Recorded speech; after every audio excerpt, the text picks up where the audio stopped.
देश में E20 petrol को लेकर चर्चा भी जारी है, लेकिन सरकार और ऑटोमोबाइल्स उद्योग की नजर अब अधिक एथेनॉल मिश्रण वाले ईंधन E25, E30 और E85 पर है। हालांकि फिलहाल केंद्र सरकार पूरे देश में E25 को तत्काल लागू करने के पक्ष में नहीं दिख रही है।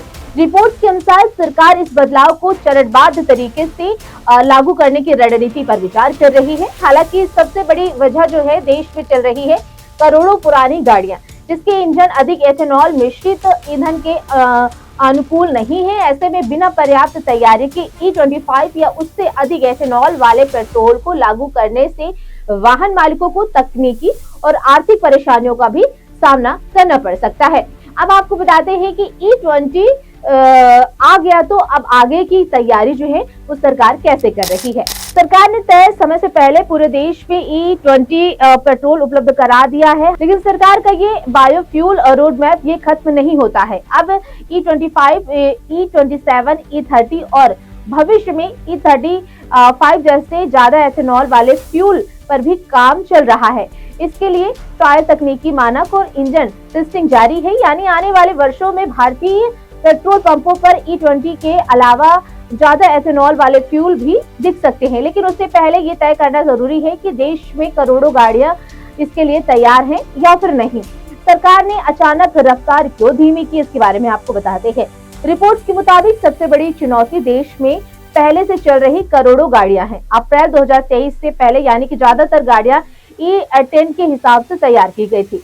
अप्रैल 2023 से मार्च 2025 के बीच बनी गाड़ियां E20 झेल सकती हैं, लेकिन इंजन पूरी तरीके से E20 के लिए क्यों नहीं है, क्योंकि माइलेज पर इसका असर जो है वो पड़ रहा है। अप्रैल 2025 के बाद बनी नई गाड़ियां ही पूरी तरह से E20 के लिए कंप्लीट मानी जाती है, यानी देश में बड़ी संख्या में ऐसे वाहन हैं जिन्हें 20% से ज्यादा एथेनॉल वाले पेट्रोल के लिए डिजाइन नहीं किया गया था। यही वजह है कि सरकार अब अगला कदम फूंक कर रखना चाहती है। अब आपको बताते हैं कि E25 आने पर क्या बदल सकता है। अगर बिना पूरी तैयारी के E25 लागू किया गया तो 3 बड़े सवाल खड़े हो सकते हैं। पहला सवाल, माइलेज एथेनॉल में पेट्रोल के मुकाबले ऊर्जा कम होती है, ऐसे में ब्लेड बढ़ाने पर माइलेज कम हो सकता है। अगर इंजन उसी हिसाब से ट्यून नहीं है तो ईंधन की खपत और बढ़ सकती है। दूसरा है कि गाड़ी के पुर्जे ज्यादा और एथेनॉल पुराने वाहनों से रबर होज, स्टील, ओ रिंग, फ्यूल पंप और कुछ प्लास्टिक पार्ट्स पर इसका ज्यादा असर डल सकता है। हालांकि स्टडी में भी इसके पुराने E10 वाहनों में कुछ रबर पार्ट्स के जल्दी खराब होने की बात भी सामने आई थी। हालांकि 2 व्हीकल्स में बड़ी समस्या नहीं मिली है। तीसरा है कि जेब पर इसका असर, ज्यादा एथेनॉल के लिए तैयार न होने वाली गाड़ियों में फ्यूल सिस्टम की ज्यादा निगरानी, कुछ पुर्जों को बदलने और अतिरिक्त सर्विसिंग की जरूरत भी पड़ सकती है। अब आपको बताते हैं कि क्या पेट्रोल पंप पर अगला कोई विकल्प है या फिर नहीं।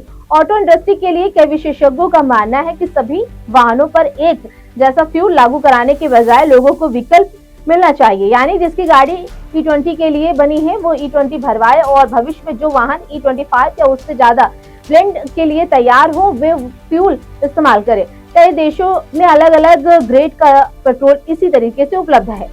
अब आपको बताते हैं कि आखिरकार आगे का रास्ता फ्लेक्स फ्यूल गाड़ियां हैं या फिर नहीं।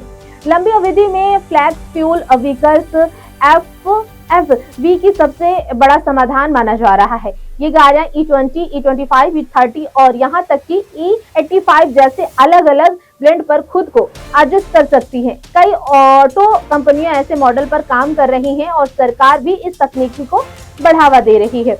अब इस पूरी खबर के बारे में आपकी क्या राय है, कमेंट बॉक्स में जरूर बताइए।